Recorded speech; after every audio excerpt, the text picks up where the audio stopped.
Hello friends, MP ESB सम engineer की position जो कि आपके ऑलरेडी नोटिफाइड है। अब बात करें कि सर जहां पर कि इसकी वैकेंसी करीब करीब 50 डेज बचे हैं, तो आपके पास इसके हमें मालूम है कि सर 50 डेज में नॉन टेक्निकल के जो सारे सब्जेक्ट्स मेरे पास 100 मार्क्स के, जहां पर कि आपका जीके जैसे सब्जेक्ट आपके 15 मार्क्स का, आपके रीजनिंग जैसे सब्जेक्ट 15 मार्क्स के, और बाकी मेरे कुछ 14 मार्क्स की इंडिविजुअली आपके पास में इनकी वेटेज होते हैं मेरे पास में आपके। तो आपके पास में कभी इतने सारे सात सब्जेक्ट को मैं कवर करना चालू करूंगा तो हो सकता है कि एक सब्जेक्ट मुझसे हो और सात में से चार सब्जेक्ट हो, तो आप क्या पूरा का पूरा अपना दायित्व सिलेक्शन का इस सिर्फ नॉन टेक पे रख सकते हैं। तो एक कॉमन सी बात होती है बच्चों से पूछने की कि क्या, अब जिसके बारे में अपकमिंग में आपको बात भी करूंगा वीडियोस करना, कि क्या आपके जो दो सिरे हैं मेरे पास है। पहली बात, इतनी बम्पर वैकेंसी जो 2022 के बाद निकली है उसका असर क्या होगा इस बार के कट ऑफ में, यह जानना जरूरी है। दूसरा, अब जो हमारे पास में नेगेटिव मार्किंग आई है आपके पास में, जो मैंने इसकी अपकमिंग वीडियोस में आपको बताया रखा है, तो क्या इसका असर मेरे कट ऑफ के अंदर होगा, ये दोनों चीज समझने की जरूरी है मेरे पास में। तो अब हर बार हम जब बोलते हैं कि एज ए जनरल स्टूडेंट्स कभी आपका 150 प्लस आता है तो हम सिलेक्शन कंफर्म मानते हैं हर बार आपके पास में। जब हम आपसे कहते हैं कि 150 प्लस लेके आ जाओ आपका सिलेक्शन कंफर्म है, या फिर 160 लेके आ जाओ तो घर पे सो जाना सिलेक्शन का सोच के, ये हर बार हम कहते हैं आप लोगों को। तभी 160 लाने के लिए हम आपको ये कहते हैं कि ऐसा करो, इसको डिवाइड करो कि सर टेक्निकल बहुत सिंपल आता है सब इंजीनियर का, तो 80 मार्क्स आप लेके आ जाओ वहां पर टेक्निकल में, और 80 मार्क्स आप जब ले आओ नॉन टेक्निकल में।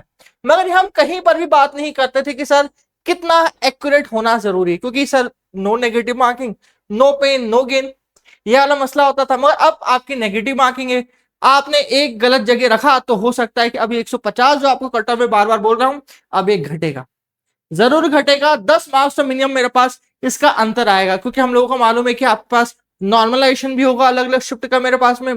तो यहां पर ये नॉर्मलाइजेशन हो कि आपका आई थिंक सो 140 150 का जो हम टारगेट ले रहे हैं, ये 140 145 तक टारगेट अटकेगा मेरे पास में। तब आपके पास में कितने चांसेस है कि आप सिर्फ नॉन टेक्निकल पे भरोसा रखोगे। तो मेरा मत ये है एज ए स्टूडेंट के रूप में कि सर मेरे पास टेक्निकल है, तो सर आपको कितना चाहिए 145, और चैन की नींद सोने के लिए 155 या 150 आपको चैन की नींद सोने के लिए चाहिए। तो सर हम बच्चे कोशिश करते हैं कि सर यहां से 80 लेके आ जाए और यहां से 70 लेके आ जाए, मतलब आपके टेक्निकल से 70 और नॉन टेक्निकल से 80। अब अगला क्वेश्चन बच्चों से पूछता हूं कि क्या 50 डेज में इतना बड़ा नॉन टेक्निकल कवर करना हो सकता है? बिल्कुल नहीं। हर बार हमें बोलते हैं कि सर जीके जैसे टॉपिक को आप छोड़ दो, क्योंकि सर अथा है, अथा मतलब शिव समान खत्म ही नहीं होगा। अब यहां पर आपकी इंग्लिश जैसे सब्जेक्ट जो आप प्रॉपर रूप से आप जज नहीं कर पाओगे तो उसे भी छोड़ दो आपके पास। मगर जो हो सकते हैं, साइंस हो सकता है, कंप्यूटर हो सकता है, मैथ्स हो सकता है, रीजनिंग हो सकता है, हिंदी हो सकता है, जहां से कि आप इस 80 मार्क्स में फिजिबल रूप से आप कितने ला सकते हो, 60 टू 70 मार्क्स ला सकते हो फिजिबल रूप से।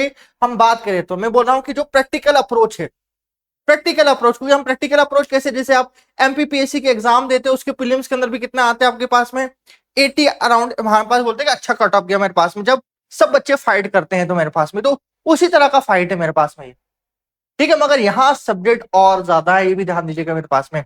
तो यहाँ पर 60-70 ला दो, और अगले मार्क्स जो मुझे चाहिए यहाँ पर, तो आपके हम बात करेंगे सर फिर 80 मार्क्स तो यहाँ लाने पड़ेंगे आपके।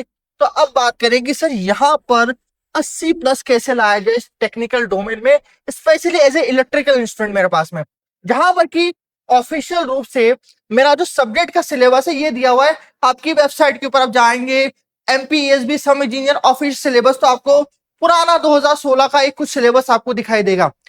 मगर बच्चों हर बार दगा दिया है सम इंजीनियर, हमें हर बार कुछ ना कुछ नए सब्जेक्ट जोड़ के ही दिए हमारे पास में। तो आप पे कौन से सब्जेक्ट थे, basic electrical, electrical circuit, electrical machine, या हम बात करें मेजरमेंट, इलेक्ट्रॉनिक्स, पावर सिस्टम, या हम बात करें आपके पास में यूटिलाइजेशन टॉपिक, आपको बोला जाता है कि हम ऑफिशियली पूछेंगे, मगर ऐसा नहीं करता। हमने 2022 में एक ट्रेंड देखा था जिसको मैं आज डिस्कस करूंगा, जिसका हमने कहा है कि ऐसे कौन से 4 सब्जेक्ट है इसको आप कवर करोगे इस एग्जाम के अंदर, तो हो सकता है कि आपका कहीं ना कहीं सुनिश्चित करो कि नहीं मेरा सिलेक्शन कंफर्म। 80 मार्क्स लाने, ध्यान रखना 100 में से विथ गुड एक्यूरेसी। चलिए कौन से सब्जेक्ट से स्टार्ट करते हैं एक एक करके हमारे पास में। सबसे पहले इलेक्ट्रिकल मशीन जैसे सब्जेक्ट की बात करें जो कि चारों हम बात करें करीब करीब ये 4 सब्जेक्ट जो आपको आंखों के सामने दिखाई दे रहे हैं, चुभेंगे आपको जोर के। कौन कौन से subjects? Machine, measurement, electrical network, power system का स्विच गियर एंड प्रोटेक्शन, जहां पर की ट्रांसमिशन डिस्ट्रीब्यूशन की बात की जाती है। ये 4 सब्जेक्ट, पांचों सब्जेक्ट को भी जोड़ लीजिएगा, 1 2 3 4। ये सब्जेक्ट वो सब्जेक्ट है जहां पर कि आपको ओवरऑल करीब करीब मेरे पास में 30 20 12 12 या करीब करीब मेरे पास 10 से 15 के आसपास मार्क्स पूछे गए, जहां पर कि most common topic transformer, induction machine, PMC meter, इसे topic cable, KCL, line constant, fault constant या आपके फ्लक्स डेंसिटी से मैग्नेटिज्म में टॉपिक पूछे जाते हैं। कभी आप एक कवर करते हैं बच्चों, और बात मानिए 30 दिन में आपका सब्जेक्ट कंप्लीट हो जाता है, और मैं उसके पीछे मेहनत करूंगा इस निम्बस लर्निंग के प्लेटफॉर्म के ऊपर, जहां पर कि पूरा कंटेंट आपको यूट्यूब के थ्रू प्रोवाइड करूंगा आपके पास में, और सारे वन शॉट या आपके वाइटी सेशन के थ्रू हम सारा सब्जेक्ट कंप्लीट करेंगे, जहां पर की कोशिश हो के ये टॉपिक, अब इनमें से कुछ टॉपिक है कि जो आपने सिलेबस में भी नहीं देखे। कौन सा सब्जेक्ट नहीं देखे सर? आपने पावर इलेक्ट्रिक नहीं देखा, पूछा था। आपने माइक्रो प्रोसेसर, डिजिटल इलेक्ट्रॉनिक नहीं, कंट्रोल सिस्टम और कुछ और मिसलेनियस टॉपिक है जो आपने सुने ही नहीं थे मगर पूछे थे उन्होंने। बैटरी और वायरिंग से भी कुछ क्वेश्चन पूछे थे जो कि हमारे सब्जेक्ट में नहीं है, मगर वो भी पूछे थे इन लोगों ने आपके पास में। तो ऐसे भी टॉपिक थे जो बहुत कम टॉपिक पॉइंट है, मतलब हमारे पास बात करें तो आपके करीब 8 से 9 मार्क्स का है मेरे पास है, मगर मैंने से कहा जब नेगेटिव मार्किंग हो तो एक एक मार्क्स जरूरी होगा। अब आपकी इच्छा है कि sir power train control system बहुत बड़ा है, 1 मार्क्स के लिए क्या मेहनत करना, छोड़ सकते हैं आपके पास में यहाँ पर आप लोग। अब बात करें कि सर तो कौन से सब्जेक्ट को टच करें, तो इस शुरुआत के पहले तो 4 को कवर कर। कितने दिन में कवर होना चाहिए? 30 डेज। 30 डेज एक्यूरेट टारगेट रखें। कौन से तरह के हम आपके क्वेश्चंस को टारगेट करेंगे?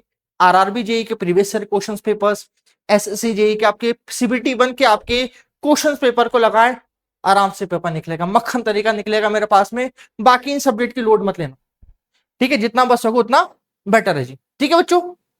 तो अब ये स्टडीज अपनाएंगे। अब की बात सर कैसे कंप्लीट करना है, ये बात नेक्स्ट वीडियो के अंदर पूरा कंप्लीट डिटेल समझेंगे। और इसके अलावा इस पर्टिकुलरली इन सब्जेक्ट्स को आपका मैं पूरी तरह से कंप्लीट कराऊंगा। फिर से मैं कह रहा हूं, कहां पर? आपके अपने निम्बस के प्लेटफॉर्म पे। अभी तक आपने इसे सब्सक्राइब नहीं करा है तो कर लीजिए। इस तरह का और भी कंटेंट मैं आप लोगों के लेके आऊंगा वीडियो सेशन के थ्रू, आपको गाइडेंस के थ्रू बच्चों मेरे पास। तो इस वीडियो के लिए इतना ही, और कभी तक सब्सक्राइब नहीं करा है सब्सक्राइब कर लीजिए। Thank you so much. और इसके अलावा कुछ और भी आपको डाउट्स आते हैं कमेंट बॉक्स में जरूर लिखिएगा। Thank you so much.